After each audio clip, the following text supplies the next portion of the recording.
En el día 204 de nuestro reto Lee la Biblia este año, hablaremos acerca de saber quién eres.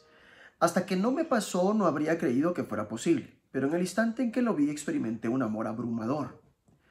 Aquel pequeño bebé, que para los demás se parecía a cualquier otro bebé, era mi hijo. El momento en que un padre ve a su propio hijo es inolvidable. El amor que un padre siente por un niño es casi indescriptible. Y esta es la analogía que Dios usa para su amor por ti. El amor que tiene por ti es aún mayor que el que los padres sienten por sus propios hijos. Saber quién eres tendrá un gran impacto en tu vida. Debes saber que eres un hijo profundamente amado de Dios. Esta tiene que ser la base de tu confianza, tu seguridad y tu esperanza. Proverbios 17, versículos 25 al 28 dice lo siguiente: El hijo necio es pesadumbre de su padre y amargura a la que le dio a luz. Ciertamente no es bueno condenar al justo, ni herir a los nobles que hacen lo recto. El que ahorra sus palabras tiene sabidurías. De espíritu prudente es el hombre entendido. Aun el necio cuando calla es contado por sabio. El que cierra sus labios es entendido. Proverbios 18, versículos 1 al 6. Su deseo busca el que se desvía y se entremete en todo negocio. No toma placer el necio en la inteligencia, sino en que su corazón se descubra. Cuando viene el impío, viene también el menosprecio, y con el deshonrador la afrenta. Aguas profundas son las palabras de la boca del hombre, y arroyo que rebosa la fuente de la sabiduría. Tener respeto a la persona del impío para pervertir el derecho del justo no es bueno. Los labios del necio traen contienda, y su boca los azotes llaman.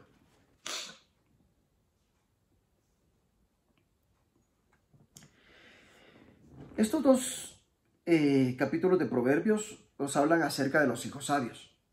La Biblia tiene mucha información sobre la crianza de los hijos y la relación entre los padres y sus hijos. El amor que los padres tienen por sus hijos es instintivo y poderoso. Los padres buenos quieren lo mejor para sus hijos. Los niños tienen una gran capacidad para traer alegría a sus padres, pero por supuesto, también pueden causar dolor. El hijo necio irrita a su padre y causa amargura a su madre. El escritor continúa ampliando la diferencia entre lo necio y lo sabio en diferentes aspectos de la vida. Por ejemplo, el necio tan solo hace alarde de su propia opinión, mientras que los sabios usan las palabras con moderación. En realidad, hasta un necio pasa por sabio si guarda silencio. Se le considera prudente si cierra la boca. Como dijo el historiador estadounidense Will Durant, una de las lecciones de la historia es que nada es a menudo una cosa buena que hacer, y siempre es una cosa inteligente que decir. El autor aborda otras características de los sabios: la amistad, la escucha y la justicia. Romanos 8, versículos 1 al 7 dice lo siguiente: Ahora pues, ninguna condenación hay para los que están en Cristo Jesús, los que no andan conforme a la carne, sino conforme al Espíritu, porque la ley del Espíritu de vida en Cristo Jesús me ha librado de la ley del pecado y de la muerte. Porque lo que era imposible para la ley, por cuanto era débil por la carne, Dios, enviando a su Hijo en semejanza de carne de pecado y a causa del pecado, condenó al pecado en la carne, para que la justicia de la ley se cumpliese en nosotros, que no andamos conforme a la carne, sino conforme al Espíritu. Porque los que son de la carne piensan en las cosas de la carne, pero los que son del Espíritu en las cosas del Espíritu. Porque el ocuparse de la carne es muerte, pero el ocuparse del Espíritu es vida y paz. Por cuanto los designios de la carne son enemistad contra Dios, porque no se sujetan a la ley de Dios, ni tampoco pueden. Y los que viven según la carne no pueden agradar a Dios. Mas vosotros no vivís según la carne, sino según el Espíritu. Si es que el Espíritu de Dios mora en vosotros, y si alguno no tiene el Espíritu de Cristo, no es de él. Pero si Cristo está en vosotros, el cuerpo en verdad está muerto a causa del pecado, mas el Espíritu vive a causa de la justicia. Y si el Espíritu de aquel que levantó de los muertos a Jesús mora en vosotros, el que levantó de los muertos a Cristo, Jesús vivificará también vuestros cuerpos mortales por su Espíritu que mora en vosotros. Así que, hermanos, deudores somos, no a la carne, para que vivamos conforme a la carne. Porque si vivís conforme a la carne, moriréis, mas si por el Espíritu hacéis morir las obras de la carne, viviréis. Porque todos los que son guiados por el Espíritu de Dios, estos son hijos de Dios. Pues no habéis recibido el espíritu de esclavitud para estar otra vez en temor, sino que habéis recibido el espíritu de adopción por el cual clamamos, Abba Padre. El espíritu mismo da testimonio a nuestro espíritu de que somos hijos de Dios, y si hijos, también herederos. Herederos de Dios y coherederos con Cristo, si es que padecemos juntamente con Él, para que juntamente con Él seamos glorificados. Romanos 8 nos habla acerca de los hijos de Dios. ¿Cómo te ves a ti mismo en relación con Dios? ¿Vas por la vida sintiéndote siempre al menos un poco culpable? ¿Vives bajo una nube grande, oscura y baja? Así no es como tenemos que vivir como cristianos. Eres un hijo de Dios profundamente amado, aceptado y fortalecido por su amor incondicional. Él quiere que disfrutes la liberación de la culpabilidad y la condenación, así como que experimentes una relación de intimidad con Él, más cercana aún que la mejor relación de padre e hijo. Tu pasado es liquidado en el momento en que recibes a Jesús y recibes el perdón completo. La barrera entre tú y Dios se remueve. Pablo escribe que ya no hay ninguna condenación para los que están unidos a Cristo Jesús. Somos liberados de la ley del pecado y de la muerte. Aunque la ley era buena, era impotente para salvarnos debido a nuestra naturaleza pecaminosa. Así que Dios envió a Jesús a morir por nosotros como una ofrenda por el pecado. Jesús limpió todos tus pecados pasados, presentes y futuros. Ahora en el presente puedes disfrutar de la vida en el Espíritu. Ya no vives según la naturaleza pecaminosa, sino según el Espíritu. El Espíritu Santo te lleva a dejar de fijar tu mente en lo que desea esa naturaleza pecaminosa y a poner más bien tu mente en los deseos del Espíritu. Esto conduce a vida y paz. Pablo no está diciendo que serás perfecto, sino que en palabras de The Message, aunque aún experimentes todas las limitaciones del pecado, experimentarás la vida al estilo de Dios. Esto es posible porque ahora mismo el Espíritu de Dios vive en ti. Además, puedes esperar la futura resurrección de tu cuerpo. El mismo Espíritu Santo que vivió en Jesús y lo resucitó de los muertos ahora habita en ti. Por lo tanto, tu cuerpo, al igual que el de Jesús, se levantará. El mismo que levantó a Cristo de entre los muertos también dará vida a sus cuerpos mortales por medio de su Espíritu que vive en ustedes. El derecho a ser hijos de Dios, Juan 1:12, le es dado a aquellos que reciben a Jesús y creen en su nombre. Te conviertes en un hijo de Dios no por nacimiento físico, sino por haber nacido de nuevo por el Espíritu. Si la carta a los romanos fuera el Himalaya del Nuevo Testamento, entonces Romanos capítulo 8 sería su monte Everest. Y su cumbre serían estos versículos donde Pablo describe cómo los que son guiados por el Espíritu son hijos de Dios. Romanos 8, 14 al 17. Un estatus más alto.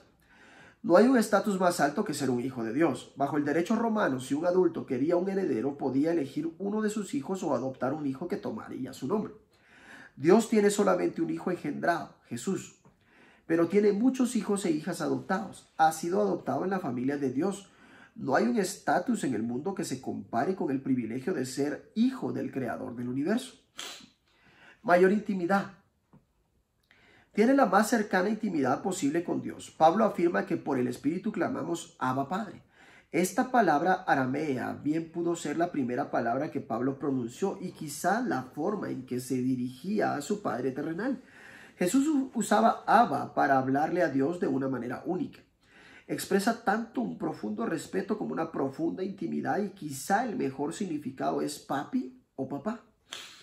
En muchos lugares de Oriente Medio sigue siendo la primera palabra que se enseña a los niños. Como hijo de Dios ya no eres esclavo del miedo, sino hijo adoptivo de Dios. Puedes disfrutar de la más cercana a las intimidades posibles con tu Padre en el cielo. Una experiencia más profunda. El Espíritu te da la experiencia más profunda que es posible de Dios. El Espíritu mismo le asegura a nuestro espíritu que somos hijos de Dios. Así como quiero que mis hijos conozcan y experimenten mi amor por ellos y mi relación con ellos, Dios quiere que sus hijos estén seguros de ese amor y de esa relación. El Espíritu de Dios toca nuestros espíritus y confirma quiénes somos en realidad. Mayor seguridad. Ser un hijo o hija de Dios es la mayor seguridad porque si somos hijos de Dios, también somos herederos de Dios y coherederos con Cristo. Según el derecho romano, un hijo adoptado adquiría la herencia de pleno derecho. Como hijos de Dios, somos herederos. La única diferencia es que heredamos no a la muerte de nuestro padre, sino en el momento de nuestra propia muerte. Disfrutarás de una eternidad de amor con Jesús y sabemos que vamos a conseguir lo que viene a nosotros, una increíble herencia. Pablo añade, pues si ahora sufrimos con Él, también tendremos parte con Él en su gloria. En la vida cristiana la gloria viene a través del sufrimiento. Pasamos exactamente por lo que Cristo pasó. Si pasamos por los tiempos difíciles con Él, entonces ciertamente vamos a pasar los buenos tiempos con Él. Los cristianos se identifican con Jesucristo. Esto significa hoy en día para muchos cristianos pasar por una dura persecución. Tendrás que afrontar algún tipo de oposición, pero tu herencia como hijo de Dios supera todas estas penalidades. Leamos Oseas 8 y Oseas 9. Reprensión de la idolatría de Israel. Ponga tu boca trompeta, como águila viene contra la casa de Jehová, porque traspasaron mi pacto y se rebelaron contra mi ley. A mí clamará Israel. Dios mío, te hemos conocido. Israel desechó el bien, enemigo lo perseguirá. Ellos establecieron reyes, pero no escogidos por mí. Constituyeron príncipes, mas yo no lo supe. De su plata y de su oro hicieron ídolos para sí, para ser ellos mismos destruidos. Tu becerro, oh Samaria, te hizo alejarte. Se encendió mi enojo contra ellos hasta que no pudieron alcanzar purificación. Porque de Israel es también este, y artífice lo hizo, no es Dios, por lo que será deshecho en pedazos el becerro de Samaria. Porque sembraron viento y torbellino segarán, no tendrán mies ni su espiga hará harina, y si la hiciere extraños la comerán. Devorado será Israel, pronto será entre las naciones como vasija que no se estima. Porque ellos subieron a Asiria como asno montés para sí solo. Efraín con salario alquiló amantes, aunque alquilen entre las naciones, ahora los juntaré, y serán afligidos un poco de tiempo por la carga del rey y de los príncipes. Porque multiplicó Efraín altares para pecar, tuvo altares para pecar, le escribí las grandezas de mi ley y fueron tenidas por cosa extraña. En los sacrificios de mis ofrendas sacrificaron carne y comieron, no los quiso Jehová. Ahora se acordará de su iniquidad y castigará su pecado. Ellos volverán a Egipto. Olvidó pues Israel a su hacedor y edificó templos. Y Judá multiplicó ciudades fortificadas, mas yo meteré fuego en sus ciudades, el cual consumirá sus palacios. Oseas 9. Castigo de la persistente infidelidad de Israel. No te alegres, oh Israel, hasta saltar de gozo como los pueblos. Pues has fornicado apartándote de tu Dios. Amaste salario de ramera en todas las eras de trigo. La era y el lagar no la mantendrán y les fallará el mosto. No quedarán en la tierra de Jehová, sino que volverá Efraín a Egipto y a Asiria, donde comerán vianda inmunda. No harán libaciones a Jehová, ni sus sacrificios les serán gratos. Como pan de enlutado les serán a ellos, todos los que coman de él serán inmundos. Será pues el pan de ellos para sí mismos, ese pan no entrará en la casa de Jehová. ¿Qué haréis en el día de la solemnidad y en el día de la fiesta de Jehová? Porque he aquí se fueron ellos a causa de la destrucción. Egipto los recogerá, Memphis los enterrará. La ortiga conquistará lo deseable de su plata y espino crecerá en sus moradas. Vinieron los días del castigo, vinieron los días de la retribución, e Israel lo conocerá. Necio es el profeta, insensato es el varón de espíritu, a causa de la multitud de tu maldad y grande odio. Atalaya es Efraín para con mi Dios. El profeta es lazo de cazador en todos sus caminos, odio en la casa de su Dios. Llegaron hasta lo más bajo en su corrupción, como en los días de Gabaa. Ahora se acordará de su iniquidad, castigará su pecado, como uvas en el desierto, halle a Israel. Como la fruta temprana de la higuera en su principio vi a vuestros padres, ellos acudieron a Baal peor. Se apartaron para vergüenza y se hicieron abominables como aquellos que amaron. La gloria de Efraín volará cual ave, de modo que no habrá nacimientos, ni embarazos, ni concepciones. Y si llegaren a grandes sus hijos, los quitaré de entre los hombres, porque hay de ellos también cuando de ellos me aparte. Efraín, según veo, es semejante a Tiro, situado en lugar delicioso, pero Efraín sacará a sus hijos a la matanza. Dales, oh Jehová, lo que les has de dar, dales matriz que aborte y pechos enjutos. Toda la maldad de ellos fue en Gilgal. Allí pues les tomé aversión por la perversidad de sus obras, les echaré de mi casa. No los amaré más, todos sus príncipes son desleales. Efraín fue herido, su raíz está seca, no dará más fruto, aunque engendren, yo mataré lo deseable de su vientre. Mi Dios los desechará porque ellos no le oyeron, y andarán errantes entre las naciones. Oseas capítulo 8 y capítulo 9 nos está hablando acerca de los hijos fieles. Dios te ama, quiere que aproveches al máximo tu vida y no quiere que las desperdicies. Te pide, como le pidió a su pueblo en el Antiguo Testamento, que no malgastes tu vida. Desperdicias tu vida cuando has sido infiel a tu Dios. Como hemos visto, Oseas usa una analogía de esposo y esposa para la relación de Israel con Dios. Pero para continuar usa la analogía padre e hijo. Desde que Israel era niño, yo lo amé, de Egipto llamé a mi hijo. Vemos cómo a Dios se le rompe el corazón por la infidelidad de su vástago. Han quebrantado mi pacto y se han rebelado contra mi ley, sin purificarse. Sembraron vientos y cosecharán tempestades. Israel se olvidó de su Hacedor, le ha sido infiel a tu Dios. Dios anhela que su pueblo le sea fiel y como resultado viva la vida en plenitud. Tenemos el inmenso privilegio de vivir en la era del Espíritu. Dios ha enviado su Espíritu para vivir en tu corazón, para permitirte vivir fielmente de acuerdo con el Espíritu.